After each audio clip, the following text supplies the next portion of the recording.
And welcome back to the channel. John Owen talks about sports and movies. Thank you for checking out today's video. I always appreciate the support. And before we get into it, I just want to say I want to apologize for being kind of a ghost these past few months. I know I haven't really posted anything since August, but I just want to say that I've been really swamped and busy with school. This semester has been really kind of a challenging one in a lot of different aspects of my life. But fortunately, we just got done with it, and so it's been a good semester. Don't get it twisted, but it has been challenging in a lot of aspects. And so I just didn't really have time to make the videos and everything like that. But I hope you guys don't mind. I'm gonna keep making these videos. I'm gonna make a bunch in the next few days to try to get back into kind of the groove and everything like that. So with all that being said, I appreciate you guys, and here's to getting back on schedule. With all that being said, so as we know, Spider-Man is one of the most popular and most iconic heroes of all time. And with that, he's had multiple movie franchises, different live action adaptations and interpretations. And with No Way Home kind of coming out on Friday or coming up later this week, and it pulling kind of villains and all different types of potentially different other characters from all the different types of multiverses and universe stuff today, I feel like it'd only be fair to rank the live action Spider-Man movies ahead of No Way Home. Um, I just want to say that this is going to be an objective ranking. This is not going to be my personal favorite ranking. This is going to be my ranking of the set of the seven from worst to best. So number 7 is going to be the one I think is the worst. Number 1 is going to be the one I think is the best. So just keep that in mind as you watch. This is not my personal favorite. My personal favorite list would look a lot different.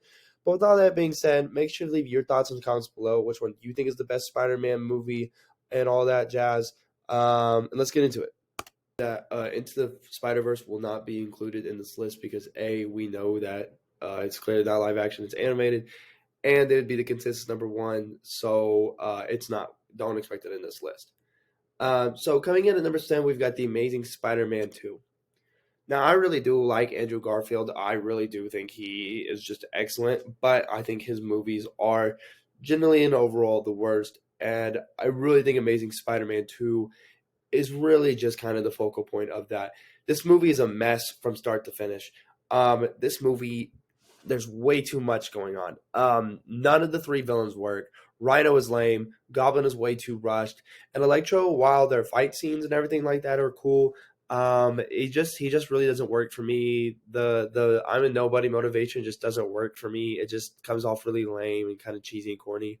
Everything with the parent storyline in these movies just falls completely flat on its face for me, and it's cranked up a little more in this movie than it is in the first Andrew Garfield movie. So that's why this movie really checks in low for me, just because really, personally, nothing outside of Andrew and Gwen works in this movie, and that's not good. Now, the suit, I really like the suit in this movie. I think it's one of the highlights, and Gwen Stacy's death is so sad. I think Andrew and Emma Stone are the best love interest by far out of any live action adaptation, and to see her death was really sad. And so those are some positives, but overall, this movie really has a lot going on, and it's just a mess, and not too much works for me. Okay, coming in at number 6, we got Spider-Man 3. So this movie kind of suffers from some of the same problems as Amazing Spider-Man 2, as far as it just being a mess. But I think it executes on its mess a little better. It has 3 villains just like Amazing Spider-Man 2. I think Sandman is excellent. I really think with more screen time, Sandman could have been just as good as any other Spider-Man villain we've ever seen, and I stand by that statement. But just with Sandman and Venom and New Goblin, it's just a lot going on. It just kind of gets stock full of stuff. There's too much going on. Emo Venom Peter, I think, ends up being something that the movie is not trying to get you to laugh at, but you do end up laughing at it, but not in a good way. That's not the movie's intent. I think it just kind of comes off a little cringy, as does a lot of the Raimi movies, but that's okay. I think my problems with the Raimi movies come to the forefront and full tilt in this movie, and so I think that's why I've got it ranked so low.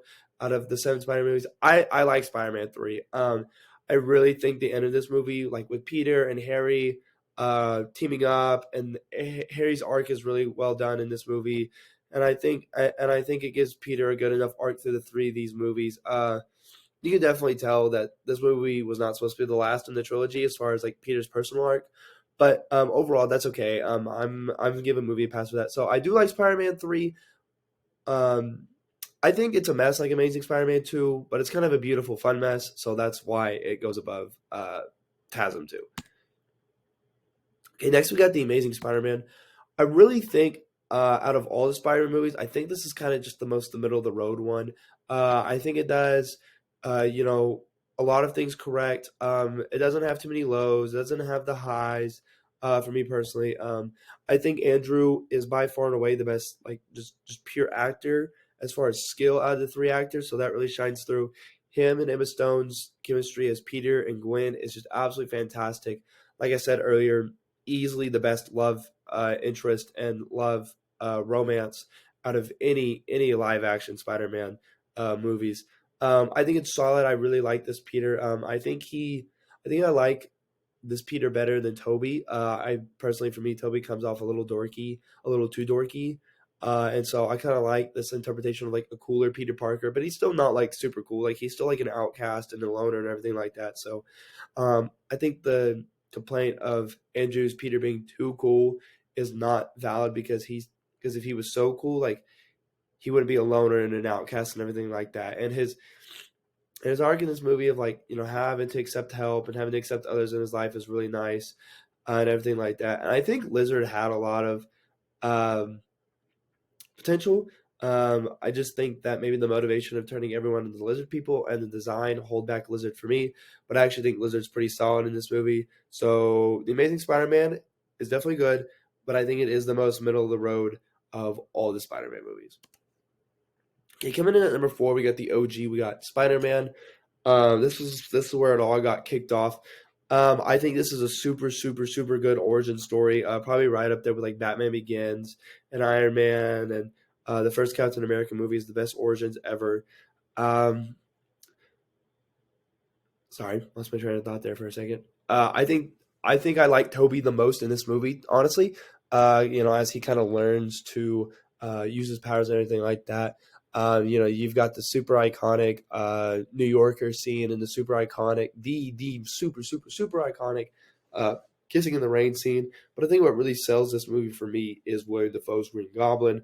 Um, Williams Dafoe Green Goblin is my favorite out of all the Raimi villains. I think William Dafoe does just a great job. He's a great actor, as we know, and he's just menacing and punishing and just really really really fantastic. And so, as one of the best superhero origin movies of all time, Spider-Man is going to clock in at number 4. Okay, coming in at number 3, we're going to have Spider-Man Far From Home. So this is my personal favorite out of all of these live action Spider-Man movies. I know that's probably a very, very controversial opinion, but it's the truth. Things I think don't work in this movie, like at all really, or anything Edith related. Just that whole, why would Tony have this type of technology and then just give it to Peter and everything like that. I really don't think that works like at all, really. So I think that's like a really, really low aspect of this movie. But I think the highs of this movie are so good that it outweighs that one really, really, really bad writing mechanic or not mechanic, but writing emphasis in this movie. I really think like out of the upper level ones, this movie is probably the worst written, has the worst writing, or least concise story. But you know what? That's okay. I genuinely think this is the best third act of any Spider-Man movie, pretty easily.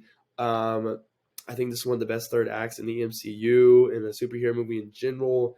I really think that the third act of this movie really highlights what Spider-Man can be, just from a full potential Spidey sense and swinging and intelligence and everything like that.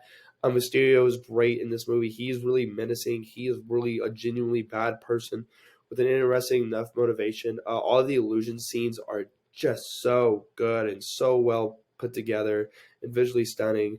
And then watching Peter and MJ's relationship evolve into a real, genuine love uh, is something that's also really nice. And so when you put all those things together, the highs of this movie, I think, outweigh the lows, and that's why it checks in at number 3. Okay, coming in at number two, we've got the first solo Spider-Man entry in the MCU, Homecoming. I really think top to bottom, this movie objectively is a lot better than Far From Home. Um, I think this movie has just almost as good as highs without nearly any of the lows. Um, Peter's arc from the beginning of this movie to the end of Far From Home was really good. You know, in Far From Home, he's learning how to accept the responsibility of being a hero, but his arc of accepting that he is a hero and how to be a hero, I think is really really well done in this movie. I mean, this movie is chock full of super iconic scenes. The ferry scene, him lifting up the building. I mean, him lifting up the building is probably one of the most Spider-Man-y scenes you could possibly just, I mean, rip straight out of a comic book. Literally, not that I read comics, but from what I know about comics, just rip straight out of it. And just his determination and his willpower, I think is really exemplified in this movie, and that's definitely something that is very, very heavily tied closely to Spider-Man, and I think this movie absolutely nails that aspect. But another thing that this movie just does absolutely well is just absolutely nail Vulture. Um, Admittedly, I think they kind of coolified Vulture. They made him really cool. Vulture's motivation is great, but Michael Keaton just turns in a great performance. He's really menacing, especially he's terrifying.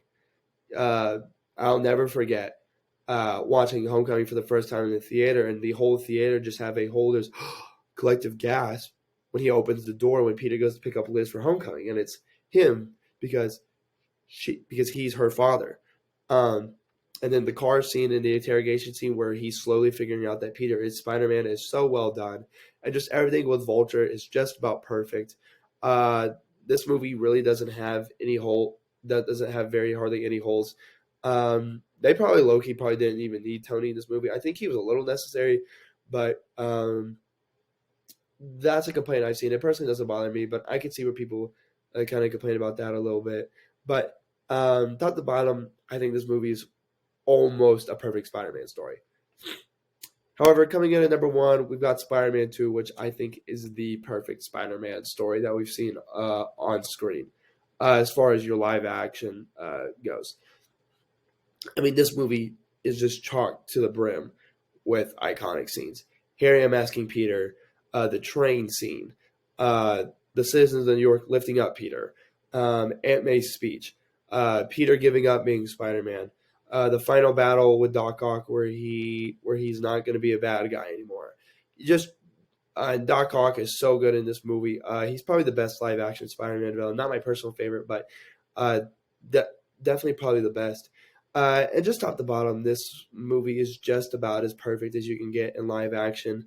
I've been rewatching all these movies in preparation for No Way Home, and I just was so blown away by how good this movie is. I really think that this movie minimizes everything I don't like about the Raimi trilogy and maximizes everything that I do. So from top to bottom, this movie is just absolutely excellent. It's just about perfect, and that's why it checks in at number one.